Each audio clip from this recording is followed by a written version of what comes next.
The first light of morning touched the screen before it touched his face. For Sam, the ritual was automatic. A hand fumbling on the nightstand, the cool glass, the unlocking swipe. He didn't even open his eyes fully. The world came into focus through the blue glow of his social feed.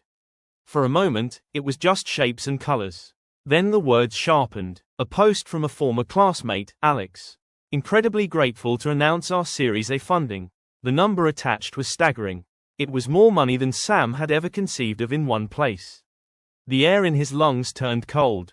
A familiar, heavy weight settled just below his sternum. His own plans for the day, the client proposal, the product roadmap, suddenly felt small and insignificant. The quiet question formed, unbidden and corrosive, why not me? The day was only seconds old, and his momentum was already gone. The feeling was a fire in his chest, demanding to be put out. He couldn't just go about his morning. He had to do something.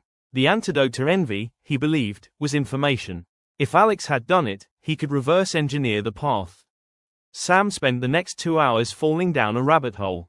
He analyzed every post on Alex's profile, looking for clues.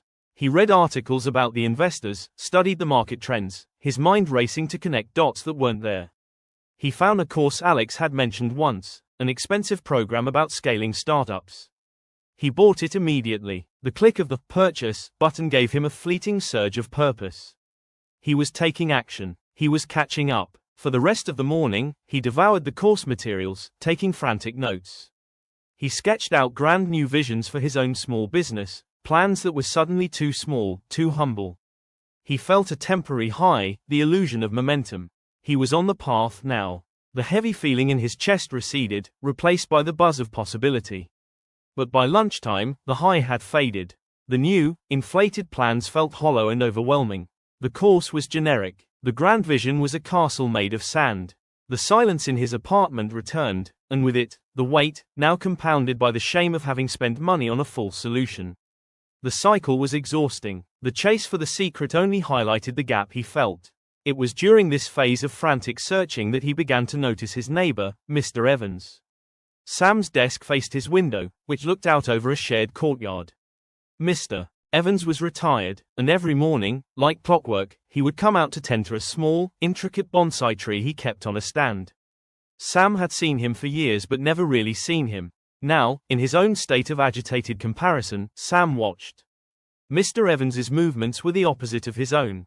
There was no hurry. He would spend 10 minutes just looking at the tree, turning it slowly. Then he might make 1 or 2 careful snips with a tiny pair of shears. He'd wipe a leaf, adjust the angle of the pot. There was a deep, unwavering focus to him. He wasn't comparing his tree to the one in the next yard. He was just with this tree. One afternoon, driven by a desperate curiosity, Sam went outside. Mr. Evans was there, as always. "It's a beautiful tree," Sam said, his voice feeling loud in the quiet courtyard. Mr. Evans nodded slowly, not taking his eyes off the miniature branches. "Thank you. It's getting there. I have to ask," Sam continued, the words tumbling out. "What's the secret? I see you out here every day. It's so precise. Is there a book you follow? A method?" Mr. Evans finally looked at Sam, his eyes calm. "The secret?" He gestured to the tree. "The secret is to pay attention to this one. Not the one in the book. Not the one you saw online. Just this one." Sam stood there, waiting for more. A formula, a 5-step process, something he could apply to his own life. But Mr. Evans had already turned back to his work, his entire world contained in the small, mossy pot. Sam walked back inside, frustrated. Pay attention to this one. It felt too simple, almost like a dismissal. His problem required a complex solution, not a Zen proverb. The frustration simmered for a day. But the memory of Mr. Evans's quiet focus was a persistent counterpoint to the noise in Sam's head. He decided, with a sigh of resignation, to try an experiment. For 1 week, he would ban himself from looking at the success metrics of others. No scrolling through founder profiles. No reading industry news about funding rounds. His goal was wrong, of course. He wasn't doing it to find peace. He was doing it to prove the old man's advice was useless. The first day was agony. The itch to check was physical. His hand would reach for his phone out of habit a dozen times an hour. The silence felt deafening. Without the external noise of comparison, the only thing left was the quiet anxiety of his own unfinished work. It was unbearable. On the second day, fighting the urge, he decided to redirect the energy. He looked at the client proposal he'd been avoiding. Instead of thinking about it as a step towards some distant, Alex-like success, he framed it as a simple, tangible task. His only job for the next hour was to make the introduction paragraph clear. He set a timer. He closed every other tab on his computer. The first 10 minutes were torture. His mind rebelled, itching to wander, to find some external validation. But he kept bringing his attention back to the words on the screen.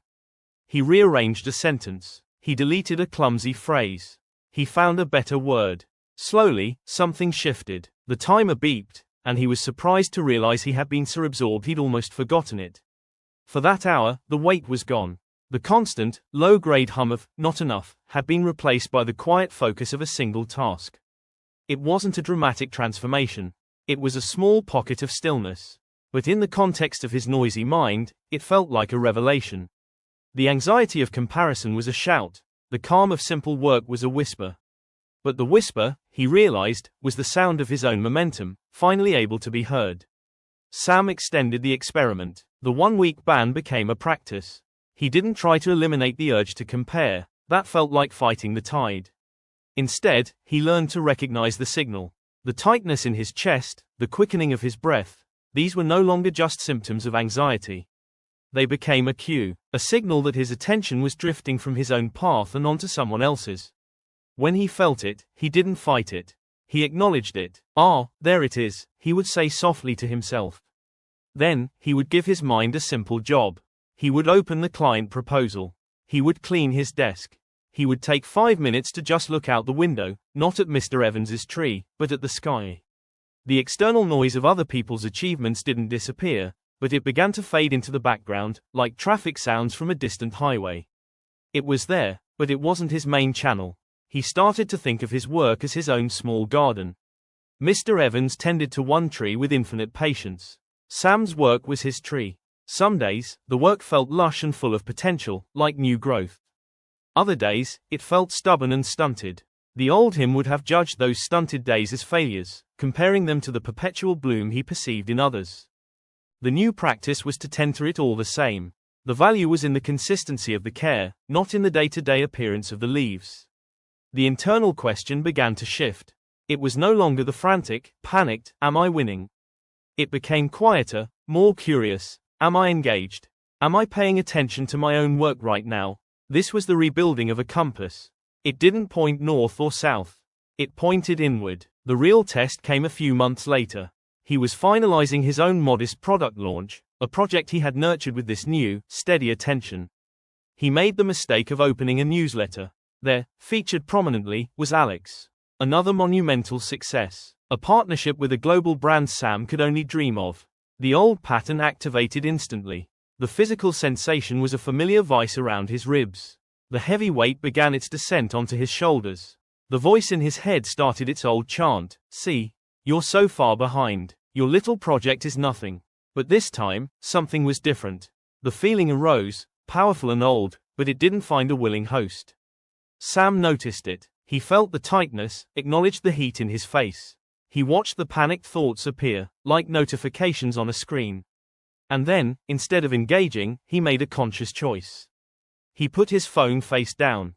He closed his eyes. He took a slow breath, and in his mind, he was not looking at Alex's dazzling success.